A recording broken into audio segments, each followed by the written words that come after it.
Autre actualité dans cette édition d'information, Daniel Onaondo chez Jean-Marie Ogandaga. Occasion pour le président de la commission de la CEMAC et le ministre de l'économie de faire le point de la coopération entre l'institution sous-régionale et le gouvernement gabonais. Le reportage est de Charles Obamondo et Tsangitaka.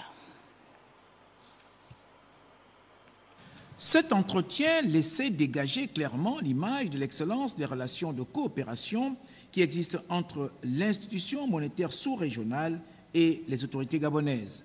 Une coopération ponctuée par un certain nombre de projets et de dossiers à gérer ensemble, le contact permanent est donc indispensable. Nous venons de terminer le programme de convergence multilatérale.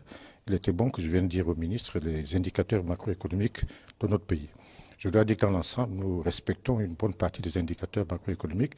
Et la discussion que nous avons eue, le gouvernement gabonais est en train de prendre des mesures extrêmement importantes pour redresser la situation économique en ce qui concerne la masse salariale par rapport au PIB et en ce qui concerne les arriérés de paiement.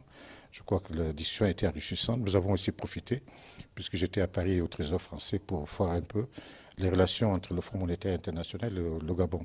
Je dois dire aussi que les discussions que nous avons eues, le ministre a eu à me donner des indicateurs qui vont dans le bon sens. Installé à la tête de la commission de ce regroupement d'États d'Afrique centrale depuis quelques mois seulement, Daniel Onaondo s'est fait fort d'indiquer bon nombre de chantiers dont il est l'initiateur. Nous sommes en plein sur des chantiers intégrateurs.